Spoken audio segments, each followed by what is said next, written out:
The world has one interconnected ocean, a vast blue expanse.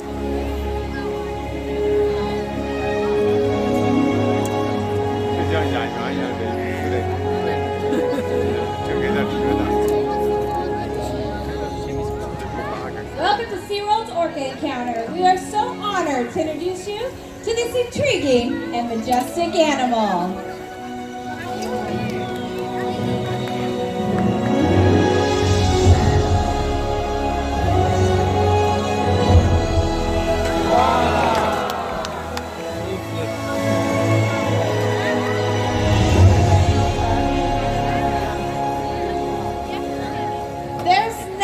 Like seeing a killer whale up close and learning about them and their natural behaviors. We hope this Orca Encounter will help you better understand this magnificent creature and all that they represent.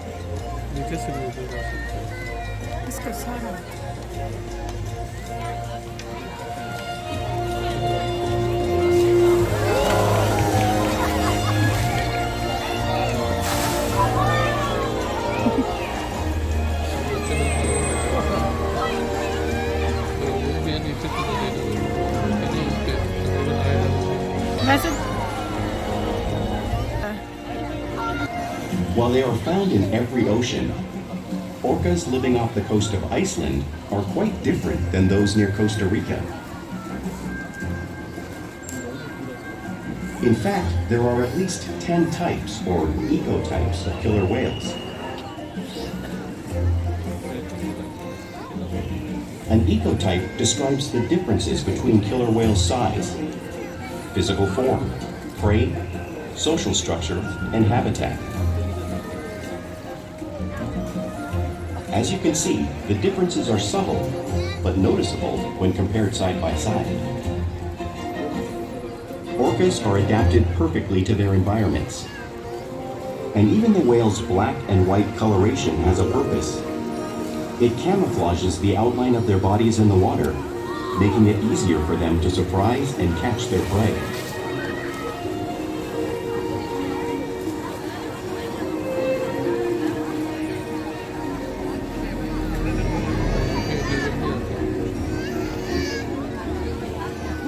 When viewed from above, the black of the whale blends in with the dark depths of the ocean.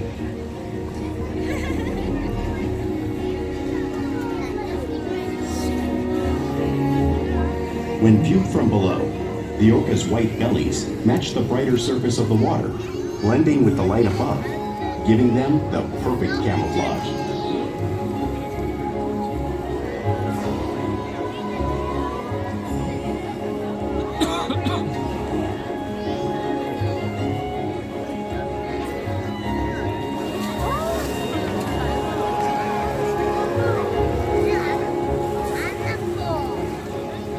Killer whales really are a natural wonder, and our 14-year-old female named Kalia, weighing in at over 4,000 pounds, will help to show you their physical characteristics.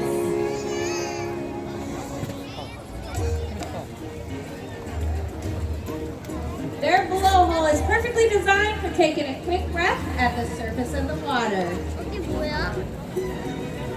Even the location of their eyes works to their advantage. It may look as though Kalia's eye is in that white oval eye patch, but that's a visual distraction. Her eye is actually located just in front of that patch, near the corners of their mouth, camouflaging them from thrashing prey. The fin on top of their back is called the dorsal fin. It helps to stabilize the orcas while they swim. Now this appendage does not contain any bone, so if the animal spends a lot of time on the surface, like Keith and Ulysses, that appendage can start to curl over.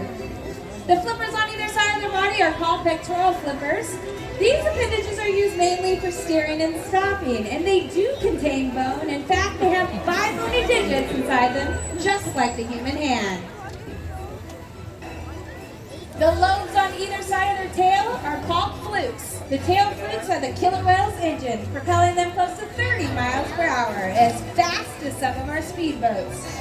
And they swim the fastest and produce the most power from propelling close to 10,000 pounds of their bodies out of the water.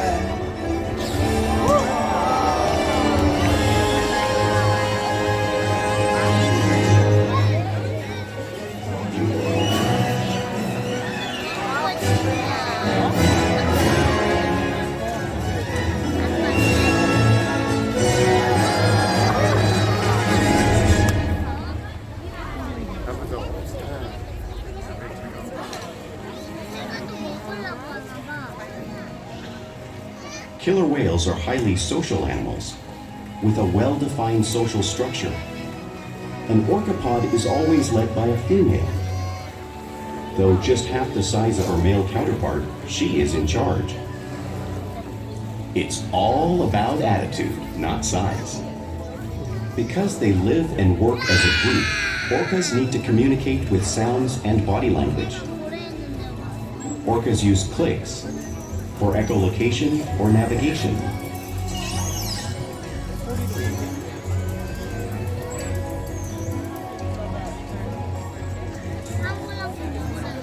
Whistles to socialize in the pod. And calls for group coordination and hunting.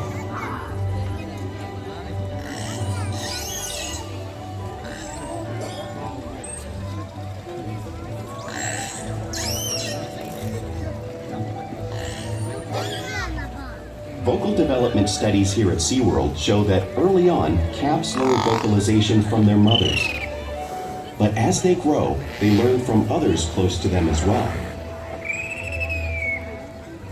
This is a bottlenose dolphin call that Shuka learned and even taught other killer whales here at SeaWorld. In fact, orcas are the largest members of the dolphin family.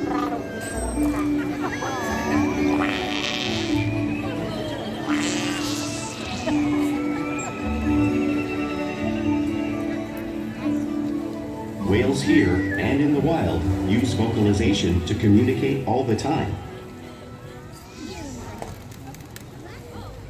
Like all animals, killer whales use body language to communicate. A pectoral slap is used to show dominance and to get noticed. For example, a mother like Kalia might use a pec slap to get her calf's attention.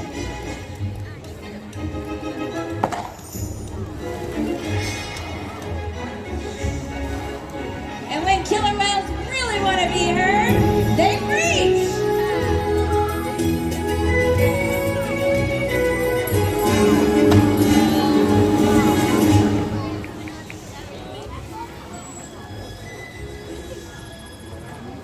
Spy hopping is used to coordinate behavior and get a good look at their surroundings while they hunt.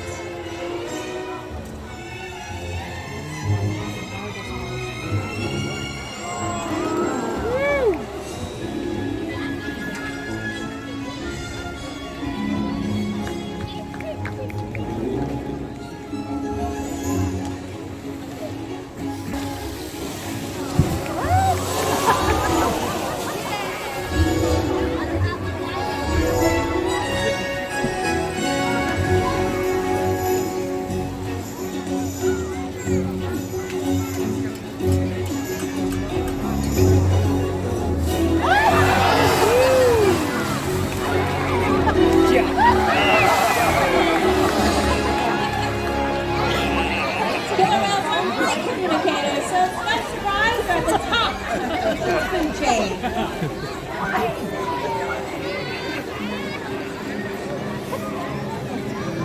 Killer whales work together to rear their young, protect their pod, and most importantly, pursue and catch their prey. Every day they cooperate to survive in the wild oceans of the world. The orca's hunting techniques are as varied as the whales themselves. Norwegian killer whales will circle herring, herding them together. The whales use sounds to coordinate with each other and to disorient the herring. With the fish confused and contained, the whales stun them with their powerful tail flukes, making for an easy meal.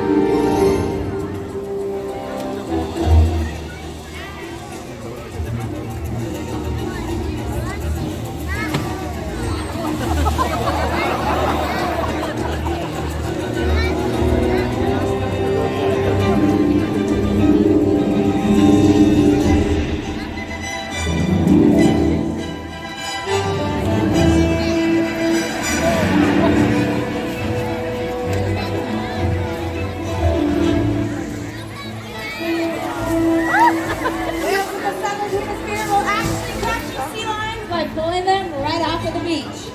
Watch as our 10,000-pound male Ulysses demonstrates the same behavior right here.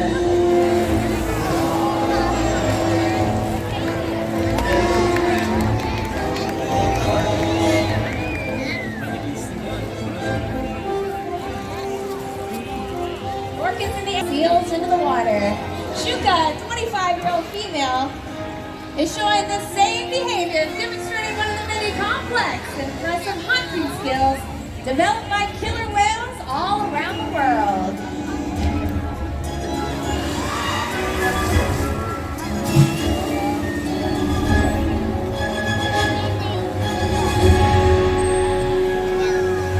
Well, you've just seen these waves crashing right in front of you, but you can't really imagine the amount of water that's displaced until you experience it firsthand. Luckily, we have a brave volunteer, and guess what, everybody? Today is Bella's 15th birthday!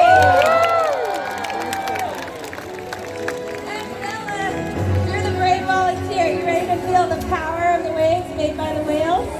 Yes? Are you going to put your hood on or leave it off? Leave it off. Brave. Okay, well, we warmed up the water for you at 54 degrees.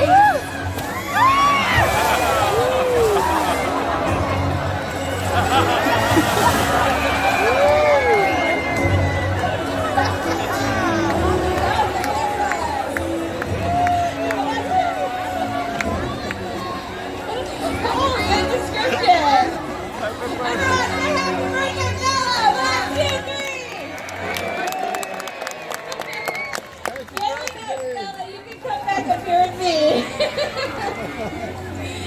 You did great. You're welcome. Happy birthday. Well, because killer whales live in every part of the world, it's no shock that they eat all kinds of prey, including other whales. Check out the blue whale up on the screen. It is the largest animal on Earth. It is 5 times longer and 50 times heavier than Chuka. So, how does a whale the Chuka size eat a whale that size in the wild? It's possible because killer whales are the ultimate team players. In this example, we see the larger male orcas surround a sperm whale, forming a perimeter, while the females continue to drive the whale forward until it reaches exhaustion. The calves then move in to join the adults in the group. Whatever their prey, killer whales always cooperate and hunt together, making them a highly successful predator.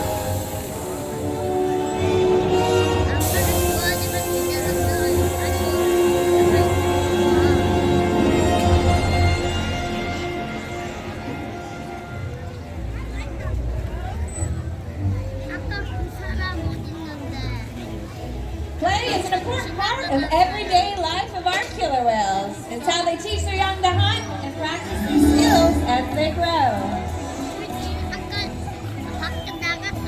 Orcas spend a lot of time showing off their playful side out in the wild and right here in SeaWorld. Porpoising is when killer whales swim fast, breaking the surface of the water briefly.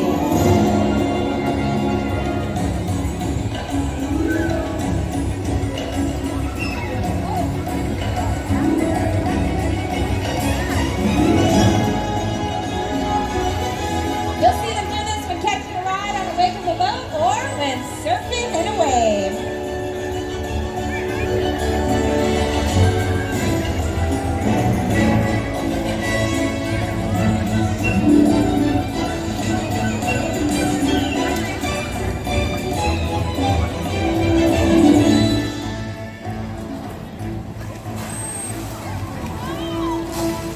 Orcas like to be touched and can often be seen rubbing their bellies on rocks.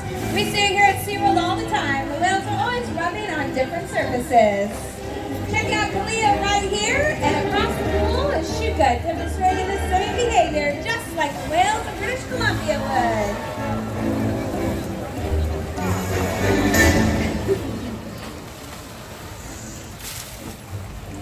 Now you'll also see killer whales imitate one another. We see it here at SeaWorld all the time. The whales are always imitating and learning from one another.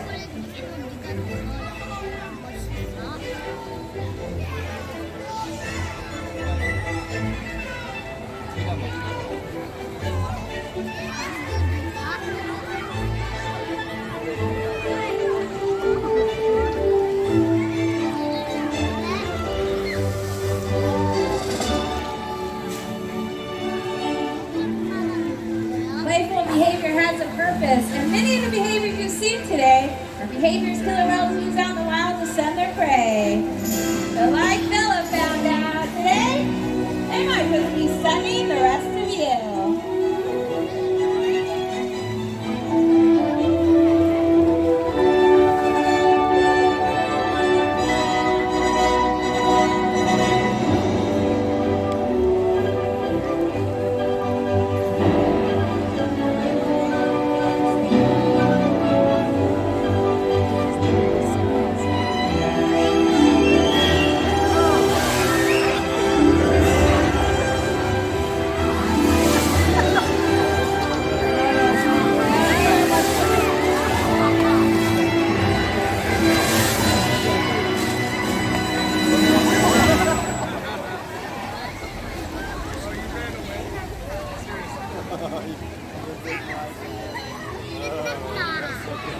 We interact with our whales all day, every day to share trusted relationships to provide optimal health care, research, and quality of life.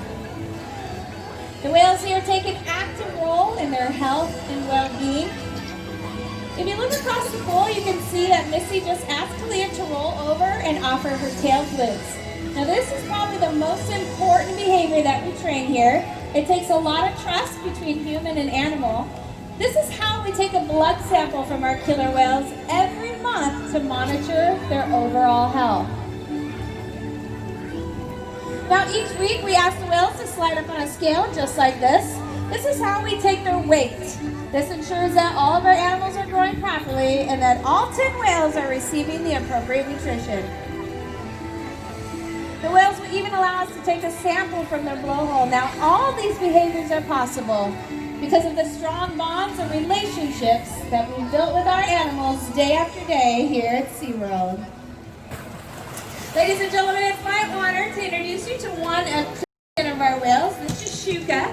As I mentioned earlier, she's 25 years old.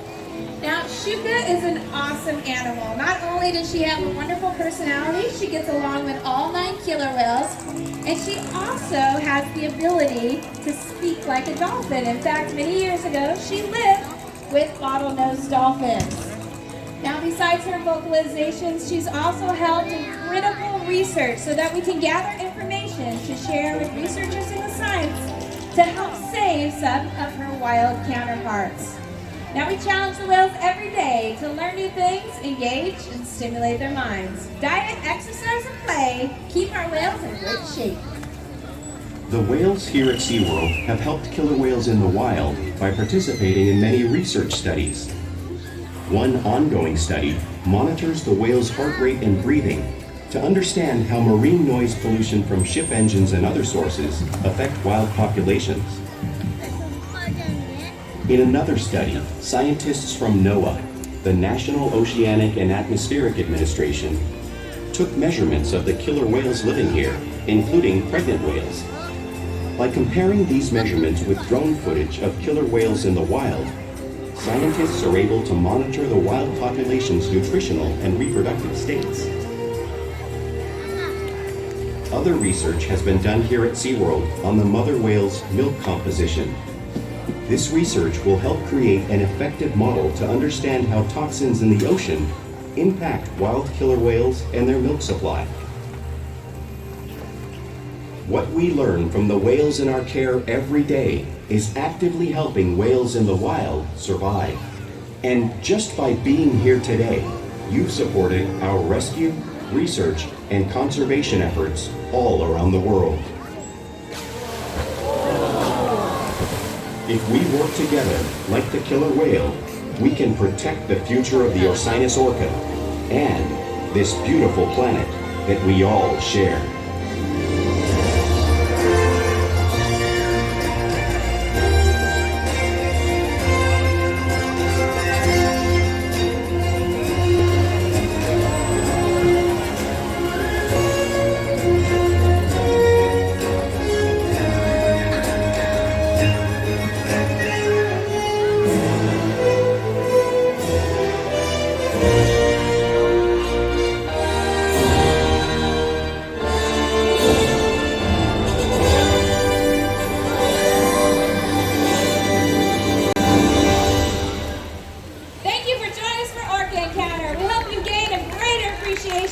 Kaya sa